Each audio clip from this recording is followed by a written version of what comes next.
अभी भी जिंदा है। उसे समाधि से निकलते ही वो माँ कह के पुकारेगा, इसीलिए वो अपने बेटे को समाधि से बाहर लाती है। रामचंद्रपुर गांव के एक गरीब परिवार में पलाश और अमर नाम के दो भाई अपनी पत्नियों और बच्चों के साथ रहते थे। पलाश और प्रमीला का एक लौता बेटा गुड्डू, अमर और अर्पिता की 3 साल की बेटी जिसका नाम है पिंकी। वो सभी मिलजुल कर बड़ी सुख और शांति से रहते थे। ऐसे ही एक दिन सुबह से ही बारिश हो रही थी। तभी पिंकी बेटा, ये दूध जल्दी जल्दी पी लो, फिर भैया के साथ खेलने जाना। नहीं माँ, मुझे दूध बिल्कुल अच्छा नहीं लगता, मैं नहीं पीऊंगी। अरे ऐसे कैसे चलेगा? तुम तो मेरी प्यारी बच्ची हो ना, चुपचाप दूध पी लो।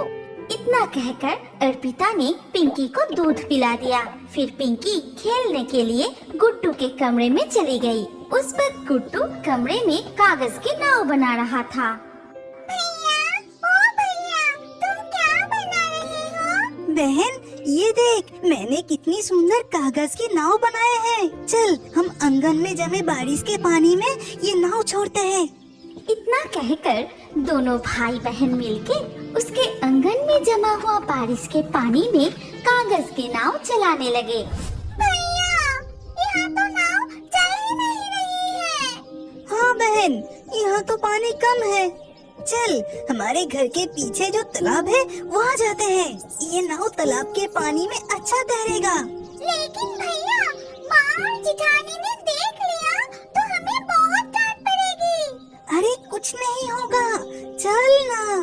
इतना कहकर गुड्डू पिंकी को लेकर घर के पीछे वाले तालाब के पास गया और वहाँ पिंकी को किनारे पर रुकने के लिए कह के गुड्डू खुद तालाब के पानी में उतरकर पिंकी से कहा, बहन, तू वही खड़ी रहना, इस तरफ बिल्कुल मत आना, नहीं तो गिर जाएगी। तू ऊपर से ही देख, मैं कैसे तालाब में नाव को छोड़ रहा हूँ। जैसे ही गुड्डू कागज का नाव तालाब के पानी में छोड़ा, अचानक उसका पैर फिसला और वो गहरे पानी में गिर गया। बचाओ, बचाओ, बचाओ, बचाओ। भैया, तुम्हें क्या हो गया? तुम ऐसा क्यों कर रहे हो? जल्दी से बाहर आ जाओ ना भैया, मुझे बहुत डर लग रहा है। भैया बाहर आ जाओ, भैया ऐसा मत करो। धीरे धीरे करके तालाब के पानी में डूबता चला गया। इधर पिंकी अपने भाई को पानी में डूबते देख बहुत डर गई। भैया, कहाँ चले गए तुम? भैया, बाहर आ जाओ। भाई क्यों नहीं आ रहे हो तुम? भैया, मुझे बहुत डर लग रहा है। माँ जिठानी मुझे बहुत डांटेगी। भैया बाहर आ जाओ ना भैया, भैया। पिंकी डर के मारे रोते रोते घर की ओर भाग गई और बिना किसी से कुछ कहे वो घर की एक कोने में जाकर छुप जाती है। फिर घंटों बीत गई। बहुत देर से दोनों बच्चों को ना देख अर्पिता बहुत घबरा जाती है। तभी जीजी, ए जीजी, तुमने गुड्डू और पिंकी को कहीं देखा है क्या? मैं सुबह उन दोनों को देखा था। दोपहर हो गई, कहाँ चले गए दोनों? और कहाँ जाएंगे, शायद बगीचे में खेल रहे होंगे।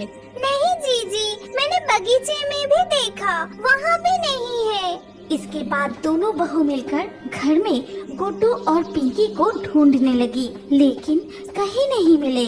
ऐसे ही काफी समय बीत जाता है। पलाश और अमर को खबर मिलते ही वो घर लौट आते हैं। फिर सब कुछ सुनने के बाद वो सब मिलकर गुड्डू और पिंकी को आसपास ढूंढने लगे। फिर एक दुकान पे जाके पूछता है, काका, ओ काका, अपने गुड्डू और पिंकी को देखा क्या? नहीं बेटा, वो तो इधर नहीं आया। भैया देखो, उधर कुछ बच्चे खेल रहे हैं, चलो उनसे जाके पूछते हैं। इसके बाद वो उन बच्चों के पास गए और वो बच्चे उस वक्त टायर से खेल रहे थे। बच्चों, तुम लोग गुड्डू और पिंकी को देखा? नहीं चाचा, वो आज खेलने नहीं आए। पटाई कह रहा था कि उन्होंने कागज की नाव बना के घर के पीछे वाले तालाब में छोड़ने जा रहा था। ये सुनते ही वो सभी मिलके घर के पीछे वाली तालाब के पास गए और वहाँ जाके उन्होंने जो देखा उससे सबके रोंगटे खड़े हो गए। देखते हैं कि गुड्डू के मृत शरीर तालाब में तैर रहा है। गुड्डू!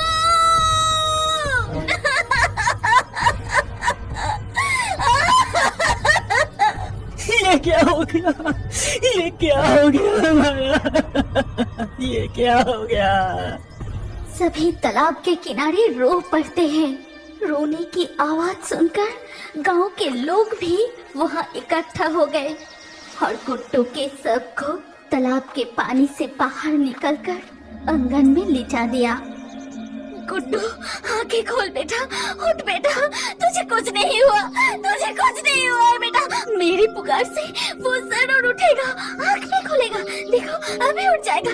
उठ बेटा, उठ गुड्डू, उठ जा बेटा, बहुत देर हो गया है, अब खाना खाने चल। उठ जा बेटा, उठ। जी खुद को संभालो, हमारा गुड्डू अब नहीं रहा, वो कभी भी नहीं उठेगा। जी चुप, बिल्कुल चुप, उसे कुछ नहीं हुआ, उसे कुछ नहीं हुआ। तभी गांव के एक आदमी कहता है कि नहीं, हमें और देर करना सही नहीं होगा। शाम होने से पहले हमें सारे क्रियाक्रम कर लेना चाहिए। चलो बच्चे को अब चौबाड़ी की जंगल में ले जाते हैं। फिर गांव के कुछ लोग मिलके गुड्डू के शव को चौबाड़ी के जंगल में ले जाते हैं। उसे कहाँ ले जा रहे हो? मत ले जाओ, मत ले जाओ, उसे कुछ नहीं हुआ है, कुछ नहीं हुआ है, उसे मत ले जाओ। प्रमिला पागलों की तरह रो रही थी। तभी रोने की आवाज सुनकर पिंकी कमरे से बाहर आई। तुम सब भैया को कहाँ ले जा रहे हो? उसे मत ले जाओ भैया, मैं किसके साथ खेलूंगी, मत ले जाओ भैया को। सभी मिलके चौबाड़ी के जंगल में बच्चे का समाधि देने का क्रियाक्रम संपन्न करते हैं। इस चौबाड़ी के जंगल में सिर्फ बच्चे को ही समाधि देने के लिए लाया जाता है। इधर प्रमिला अपने बेटे के गम में रोते ही रहती है। खाना पीना सब कुछ छोड़कर वो बीमार पड़ गया था। कुछ ही दिनों बाद वो भी इस दुनिया को छोड़कर चली गई। इस घटना के बाद उनका परिवार में दुख का अंधकार छा गया। ऐसे ही एक दिन, तुझे कुछ नहीं हुआ बेटा, तुझे कुछ नहीं हुआ। देख, तेरी माँ अभी तुझे यहाँ से निकल कर फिर से ठीक कर देगी। देख बेटा, तुझे कुछ नहीं हुआ है, देख। ये कहते ही प्रमिला की आत्मा मिट्टी को हटाने लगी। वो सोचती है कि उसकी बेटे अभी भी जिंदा है। जैसे उसे समाधि से निकलते ही वो माँ कह के पुकारेगा। इसीलिए वो अपने बेटे को समाधि से बाहर लाती है। फिर उसे गोद में उठाए प्यार करने लगी, जोर जोर से पुकारने लगी। लेकिन गुड्डू नहीं जागा।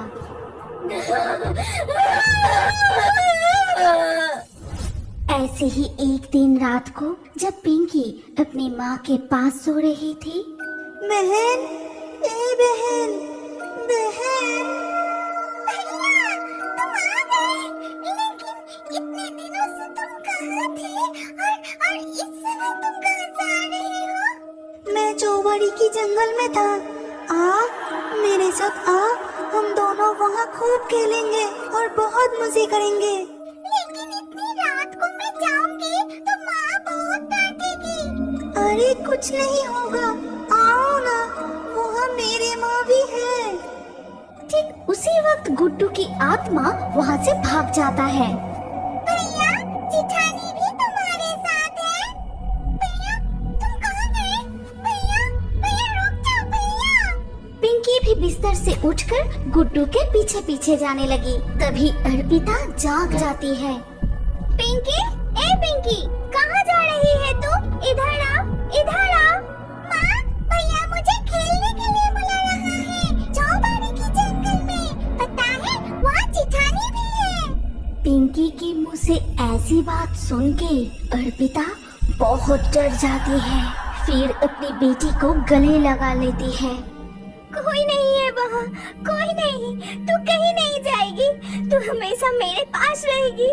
वो तुझे बहुत प्यार करते थे बेटा, इसीलिए वो तुझे भी बुला रहे हैं। इसके बाद से गांव के लोगों को रात को चौबाड़ी के जंगल में एक माँ और बेटे को घूमते हुए दिखाई देने लगे।